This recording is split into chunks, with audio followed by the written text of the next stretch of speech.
Après que Jésus fut monté au ciel, ses disciples se rassemblèrent à Jérusalem, comme il le leur avait demandé. Ils attendaient le don que Jésus avait promis, le Saint-Esprit, le jour de la Pentecôte, qui était une fête juive célébrée 50 jours après la Pâque.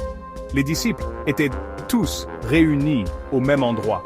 Soudain, il y eut un bruit venant du ciel comme un vent impétueux et puissant, et il remplit toute la maison où ils étaient assis. Alors, ils virent ce qui semblait être des langues de feu qui se posèrent sur chacun d'eux. Ils furent tous remplis du Saint-Esprit et commencèrent à parler en différentes langues, selon que l'Esprit leur donnait de s'exprimer. À cette époque, Jérusalem était remplie de gens de nombreuses nations différentes, et ils furent étonnés d'entendre les disciples parler dans leur propre langue. Pierre se leva et expliqua que c'était l'accomplissement de la promesse de Dieu. Il prêcha sur Jésus, et beaucoup de gens furent touchés par son message.